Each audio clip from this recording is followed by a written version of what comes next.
What is up, guys? Thanks for tuning in. This is going to be our first installment of Just a Tip Podcast. Today is September 8th, 2020. I'm Brennan. I'm Logan, and today we're going to talk about Chris Paul trade rumors, the awards, the MVP race, and we're going to talk about playoffs, some of what's already happened, our predictions for these series, and what we think is going to be the ultimate outcome of the NBA 2020 playoffs. And with that being said, let's not waste any more time and let's get into it.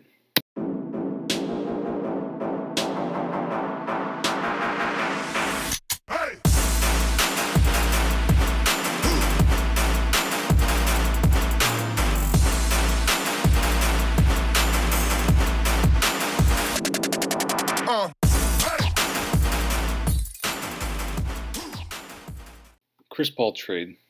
I've been hearing rumors lately that Chris Paul has either requested a trade or maybe someone from his team is requesting a trade. I don't know if this is true or not, but it does make a lot of sense. True or not, I think it's an interesting topic to talk about. Chris Paul should be at the point in his career where he needs a team that can go to the NBA playoffs and make it deep at least, if not win a championship. Right. You saw how good this Oklahoma City Thunder team was this year. Going, let's see, what was their record? They went to a Game 7 with Houston, and it's controversial even how it ended in that Game 7. So they are not far off from making that deep run that you're talking about. But on the same note, I think that the team is just a little bit too young right now. I don't know if they're completely ready to take that leap. I don't think they're ready for a team like the Clippers or the Lakers right now. So do you think if he stayed with OKC, if they could make some trades, do you think they could be put into the finals? If Shea continues to develop as well as he has, and if they can bring back guys like Schroeder, who finished, second in the Sixth Man of the Year race, I think, this year, and guys like Steven Adams, and if they could bring back Gallinari and get a few more pieces in there, I definitely could see them sticking around being in that deep playoff race every year. I just don't think that it was the situation that Chris Paul necessarily wanted. I don't think he asked for that when the Rockets decided to trade him. I think that was definitely just the Rockets were getting what they could. I think for the Rockets themselves, they have a couple of different options. They either go hard young by trading Chris Paul. Then they try and they trade Chris Paul for either a first-round draft pick this year, next year, along with a couple other maybe younger players, maybe some veterans to coach their younger guys, and then just go hard on a quick rebuild with their younger guys and try and get some other good young pieces. They may not make it as deep in the playoffs next year, and they may not contend as well. However, they could start looking more towards the future. I think if they wanted to make a playoff run, like a deep playoff run next year, and get past the point where they were this year, they're going to have to trade some of the younger guys, maybe even some of their picks to pick up some higher performing players, like you said. Yeah, that's another topic you touched on there. Chris Paul, his contract. You talked about what they could get for him, maybe a first-round pick or something along those lines. I think it's going to be really difficult for them to even find a trade partner for Chris Paul. You can't deny his talent, but this has been his best-looking season over the course of probably the last 2, maybe even 3 seasons. And they need to trade him while his value is high. But finding somebody that's going to take on the last 2 years, $80+ million contract that he's got on those last 2 years, that's going to be tough. And I feel like there's only a few teams that are going to be able to pull something off like that with them. And I don't think they're going to be able to get as much as you would want to for him right now. Right. So that leads into the topic of where do you think, if he were to be traded, he could go? First thing that comes to mind to me is Milwaukee Bucks. Bledsoe has not been the playoff. He just doesn't step up in the playoffs like he needs to. He's not so much that pass first guard. He's definitely a scoring guard. And he's not the same player in the playoffs that he is in the regular season. So just like Giannis. I mean, Giannis is obviously extremely talented. I mean, he's coming up on potentially his second MVP this year, Defensive Player of the Year this year. But something about his game, it's becoming easier for teams to game plan for him when it comes to the playoffs. And I think that he needs a lot more around him to be able to break this cold streak that they have in the playoffs. They just can't make it to that Eastern Conference championship game. And I think the addition of Chris Paul being such a defensive guard and how talented the guy is passing the ball, I think that's something that could help them take that next leap or that next progression. But even after that, I don't think that he would be enough. And it's going to be hard to... Who are you going to put around that team with Chris Paul's contract? Him and Giannis on the same team. And Chris Middleton's new contract. How are they going to make that work? Yeah, you're not going to have much money to get other players. I mean, you're going to have two very large contract players who are very good, who could run a team like Kawhi and Paul George do. However, like, what are they going to have to give up off the bench? Who are they paying a lot of money that maybe isn't quite worth it, but also are those good pieces to keep around Chris Paul and Giannis? And how many players are scratching at the door to get to Milwaukee, like to play with Giannis, to play on a team that has a contention. That's the only thing that they have going for them is that they have Giannis. And most people, when they talk about this, they're thinking Giannis needs to leave the Bucks. Giannis needs to go somewhere else. If he does, in fact, want to stay, Milwaukee isn't necessarily a place it's not a big free agency destination. So they have to be sold pretty hard on coming there in free agency. Otherwise, they just have to make plays with their trades. I want to touch on the whole MVP race a little bit. Before we start that, you have a theory about Giannis, about his potential of wanting to move out of Milwaukee. Yeah, so I personally think that Giannis is out of Milwaukee. I think he's done with Milwaukee. You've heard him talk in the past about, if we're winning, I would stay. If we continue to progress, I would like to stay. But then he's also said, that interview when he said he'd like to play with his brother, whether it's in LA or Milwaukee. So that tells me that already he understands it's a business and that he is okay with potentially moving on at some point in his career, especially if things aren't getting better in Milwaukee. I don't think that Milwaukee has done enough to warrant him to stay. I mean, I get Chris Middleton. He's developed pretty well, and you saw that he took another step even in Game 3 versus the Heat this year. He stepped up when Giannis was out. But even with that, it's not enough. I mean, you saw the first 3 games. Some of them were close, but they just didn't have it in them to take those first 3. And the fact that Giannis is sitting out, sure, we can argue he's worried about his health. But for sure, if this was LeBron, he would be playing. Yeah. Well, and I think any team that's this deep in the playoffs in a series this tight, your star player should want to play, even if he's injured. Now, that doesn't mean I think that you should play when you're injured, right? That sort of way. But if he can, you would think that he would want to. But maybe there is some kind of doubt. Maybe he doesn't want to play. Maybe he's more focused on keeping himself healthy so that he can go somewhere else and maybe play on a team with a higher chance of getting deeper into the playoffs. I mean, you can argue that he injured himself in Game 3. He was questionable for Game 4, and he came in and he played. And he was playing extremely well before he re-injured that left ankle. But I think it's smarter for him to sit out. I don't think he should come in and play because I think no matter if he came in and played or not, I think the Heat are just too good of a team. I don't think that they have what it takes to beat this team. And even if they do beat this team, I don't think they have what it takes to continue after that if they end up playing the Celtics or not. Yeah, and it takes a lot to come back from a 3-1 deficit at this point. And I Exactly. think he probably knows that. And if he's thinking of his longevity as a player in a LeBron James sense, it makes sense for him to sit.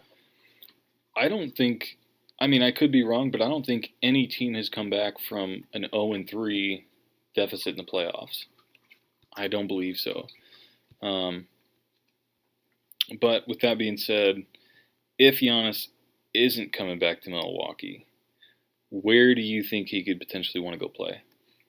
Honestly, I could see him wanting to stay in the East. I definitely agree with that. Maybe Philadelphia. And that's a Oh. pretty contentious opinion. But, I mean, working with Embiid, I don't know anything about their relationship history in the past or anything like that. But I could see it being a good fit for him. Really? Okay. The first team that came to mind was honestly Miami. I mean, it's the only guy that I have seen that just can shut down Giannis one-on-one is Bam Adebayo. I could sit here and talk about that guy all day. I mean, the dude is insane, the development that he's taken, and personally, I think he should have won the Most Improved Player of the Year, but that's for another topic or debate. But he's the only guy that I've seen that takes Giannis one-on-one and can shut him down for stretches at a time. And I could see that being the perfect team around Giannis. I mean, what he needs is a lot of three-point shooters. You need to stress the floor, and that's what they have. They have an all-star in Bam who can play that center position. And outside of him, who else is guarding Giannis in the league one-on-one like that? And especially when you have to account for you have Bam, you have Jimmy, you have all these three-point shooters. You can't guard everybody. And when you got guys like Tyler Herro and a Duncan Robinson, and even Jay Crowder has been on fire in the playoffs, put those role players in there with even Kendrick Nunn even. I mean, came up second place in the Rookie of the Year race this year. With a team built around those young guys and Jimmy Butler, Bam Adebayo, if you throw that top-notch superstar like Giannis in there, that's easily a dynasty. I don't see any team that can hang with that Heat lineup in a 7-game series. I can agree with that. And then they've still got some of those veteran leaders in Goran Dragic and Andre Iguodala. Yep. The people there that can guide them in the playoff races. I mean, Andre Iguodala's seen it many, many times. Oh, yeah. So they've still got that veteran leadership that can help guide them deep into the playoffs. Of course, they might not be able to bring all those guys back, if they are to take on a contract like Giannis. But still, I mean, even with the Jimmy Butler leadership and all these younger guys that are getting this playoff experience and learning from these older guys, like, this team is developing really well. And Eric Spoelstra, this guy is, I think, a very underrated coach. I mean, everybody talked about back when the Heat had the big three there, how he was. They talked about how he was basically worthless and LeBron ran the team. But the guy has shown, even without LeBron, even without Dwayne Wade and Chris Bosh, that he can run a solid team with or without these top-notch superstars. But outside of the Heat, the only other team that might come to mind for me is the Raptors. There's some potentially decent lineups with that team, but the cap space for them is also kind of iffy with a lot of free agents coming up this coming season. But I think they've done a tremendous job developing their younger guys. And, I mean, obviously Nick Nurse, Coach of the Year, and they lose their best player in Kawhi Leonard, and they still second place in the Eastern Conference, regular season at least. And honestly, I think you're spot on with both of those team picks. I mean, Miami would be an incredible team to watch if Giannis is on it. I mean, already a free agency destination. A lot of people want to play there, but to see Giannis in a Heat jersey alongside Jimmy Butler, just that would be insane. That. Would be awesome to watch. I think, honestly, if I had to pick a team for him to go to, I think you're right. Miami would be it.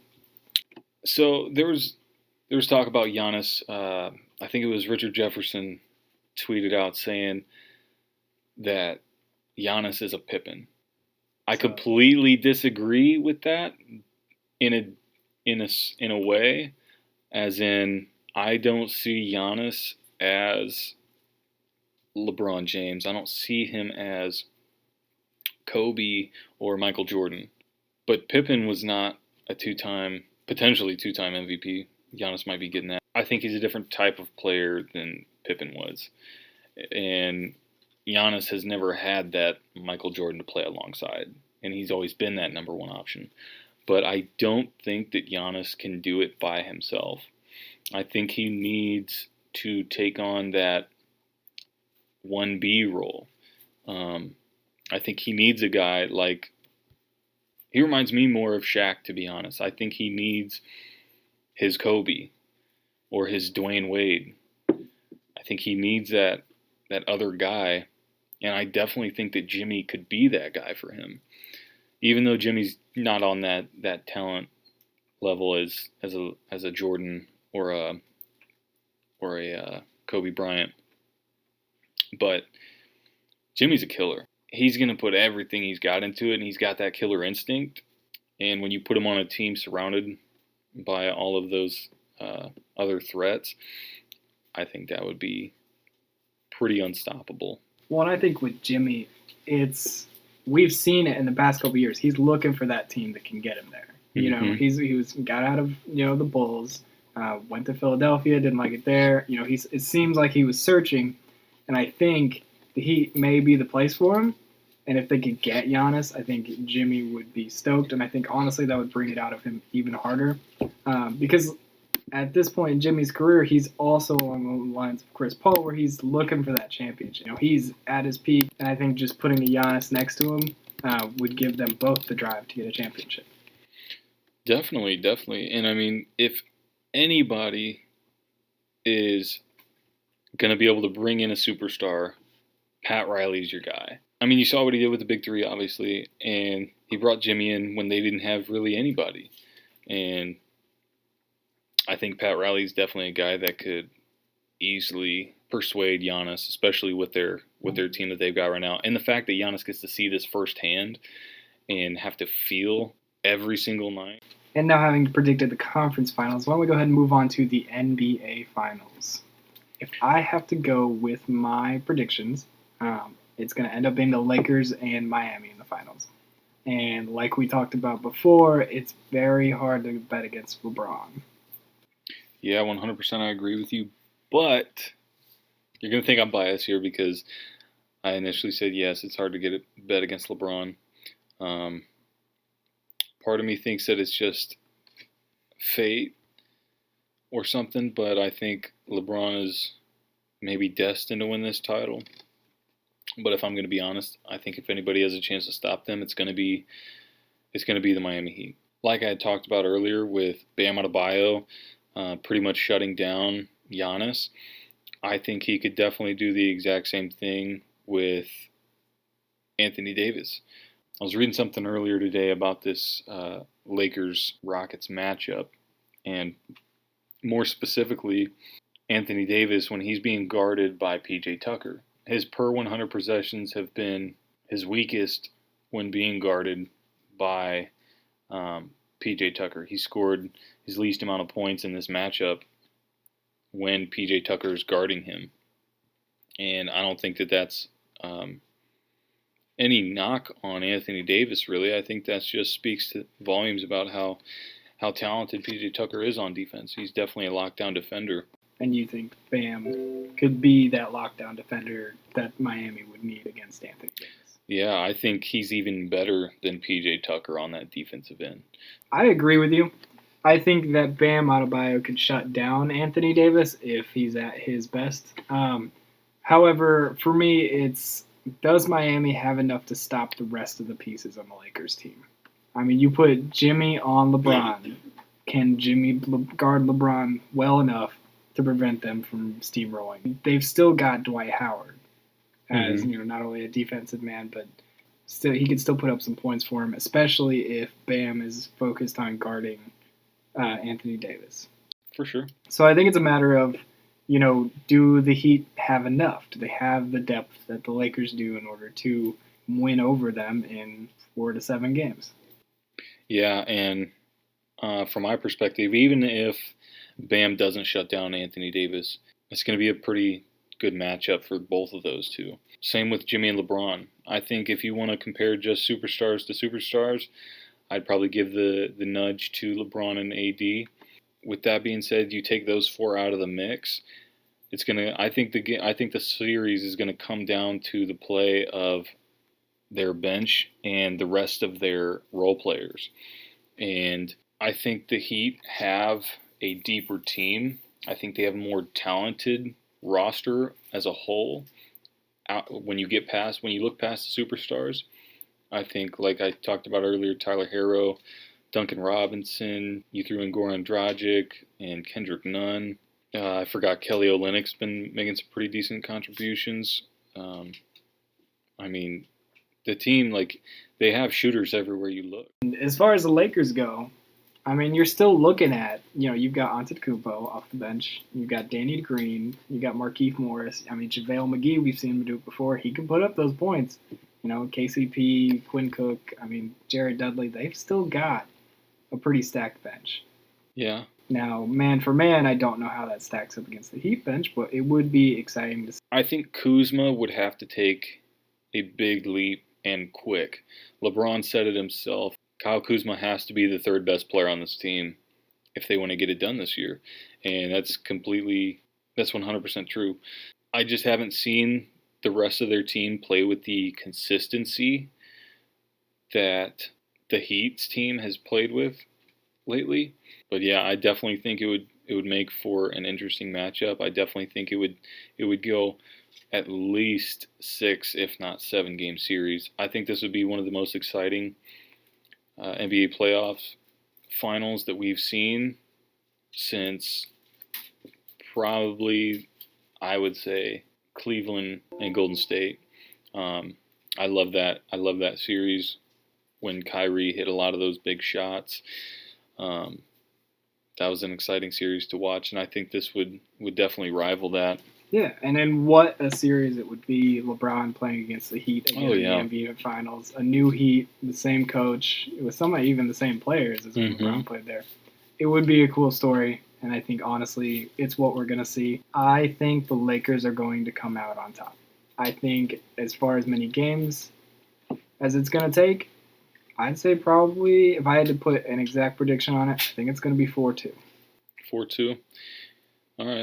For me, I'm going to say it's going to go... You want to take the spicy pick, go with all 7 games?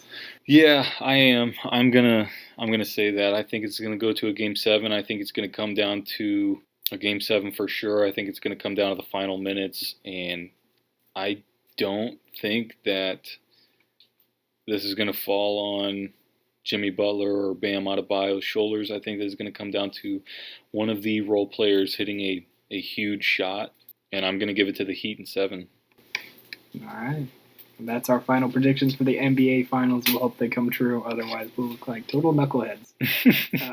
Yes, and be sure to let us know. Give us your predictions. Give us your thoughts on what we have to say. Thank you for catching the first episode of the JustDaTip Podcast.